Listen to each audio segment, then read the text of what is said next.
leadership, you must reconceptualize your business. Better quality and better service are essential, but they are not enough. Creativity and innovation are the only engines that will drive lasting global success. Dr. Edward de Bono in 1969 coined the phrase lateral thinking, which is now in the Oxford English Dictionary. It's really a way of thinking that seeks solutions to intractable problems through unorthodox methods or elements normally not seen by logical thinking. Well, over the last few years, the two main trends have been quality. Total quality management, improving quality, and the second trend has been downsizing, slimming, getting rid of people, selling off operations, doing more with less. Now, within both those things, you need creativity. You need creativity and quality in order to find better ways of doing things. I've seen an organization where they look at the different parts of an operation and improve quality in each separate part. The result of that is they are locked in to an operation which really needs changing. The whole thing needs changing. But because they've only looked at quality, not creativity, they end up operating very inefficiently, even though with high quality, but very inefficiently. So you need creativity within quality. Similarly, with downsizing, if you just have a blanket, get rid of everything, cut all costs, that is very inefficient.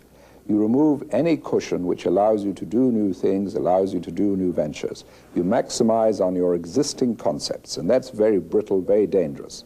So even within downsizing, you need far more creativity than is currently the case. To me, the importance of creativity derives from the basic concept of Edward de Bono's mechanism of mind. We have a tendency to think in set patterns, which is of value. But a restriction is that it prevents us from tackling problems from totally new angles. Then we come to the next stage, that when you've wrung out all the excess, all the fat, all the unnecessary expenses, when you're lean and fit and so on, you're not going to get any more benefit from downsizing and pursuing quality. What are you going to do then? And that is where creativity comes in. What are the values? What are the concepts? What can you offer? What is the surpetition? Surpetition goes beyond competition. Competition merely says, I am competing with my competitors. Surpetition is seeking above, creating values for your customers, your clients, and so on. So there's a growing need for creativity. And after we come to the end, if you like, of the quality phase, although quality, of course, has to go on forever, we come to the end of that great emphasis on quality. Creativity undoubtedly is going to be the next big thing. Indeed, in Japan, all the quality circles now say creativity is what we're about. It's interesting because many of us think that you have to be born creative. That is not the case. Dr. de Bono has spent most of his life developing concepts and techniques to help us learn to think. And if you look back over your life, how often have you really sat down and thought about, how do I think? What is my thinking process? How can I create new and better thoughts? Lateral thinking is a specific method of thinking which anyone can learn. There are tools which we can pick up and develop. The traditional view of creativity is you take off your tie, sit on the floor, feel free, and wonderful things are going to happen if you're uninhibited. That is a very weak approach to creativity, and in my view has held back the development of creativity.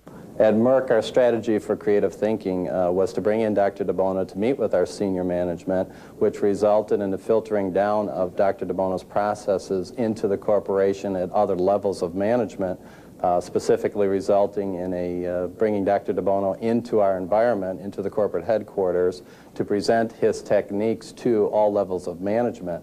I personally was involved at that level and found it extremely interesting. I immediately walked back from that session and began to incorporate it literally in a meeting I had between noon and 1 p.m. that very day during the lunch hour, which the group broke out for.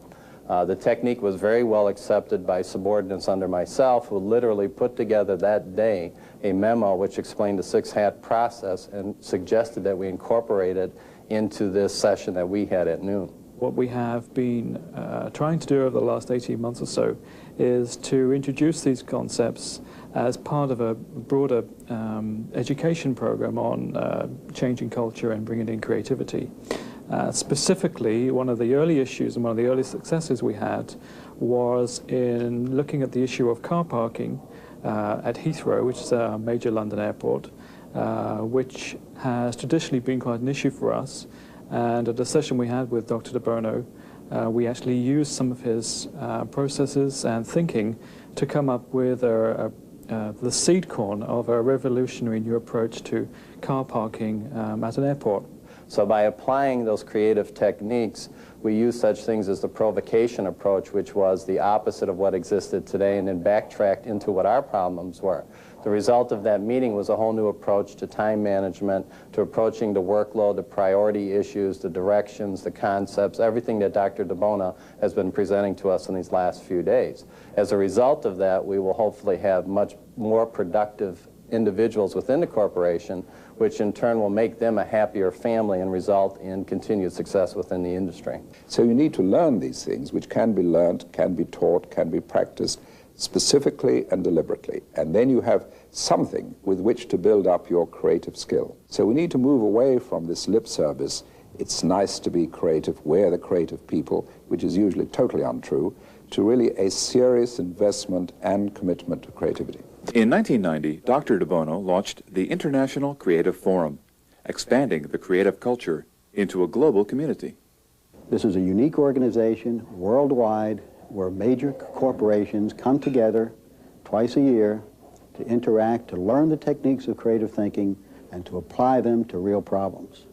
One of the major values and what makes this unique is the diversity of the group, the learning while applying concept of Dr. DeBono's, and the overall networking that goes on at the meeting and in between meetings. As a member of the International Creative Forum, I think what we have gained from that is learning from other organizations about how they have tackled, how they've used creativity in their business, how they've tackled specific problems, and have also had the opportunity to take our problems into a much wider arena and have organizations that we normally wouldn't be doing business with or talking to, and actually having them look at the problems that we're associating with and getting an entirely different perspective that we probably wouldn't have had before. And I know that we found that very valuable. We were invited by Boeing to help with the specification for the new jumbo aircraft, which would carry in the order of 800 people.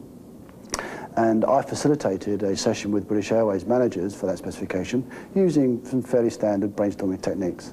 And we were very pleased with that outcome. But it wasn't until we decided to re-examine that exercise with Dr. DeBono at the Creative International Forum. And we invited Boeing to attend that program, and we were basically ecstatic with the kind of vision that was created at that session in terms of what this future might be capable of accomplishing in the year 2000.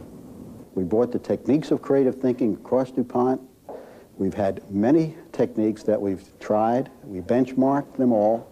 In our view, lateral thinking and six thinking hats are two of the most powerful techniques for creative thinking. We've had many bottom line successes, resulting in handsome returns to DuPont financially. Without any advertising whatsoever, we've probably taught about 15 classes so far.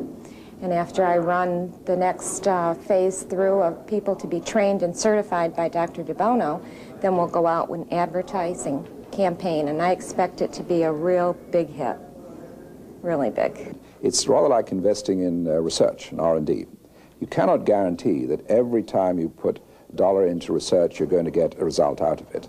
But you can guarantee that if you never put any money into research, you're never going to get any good ideas out of it. It's the same with creativity.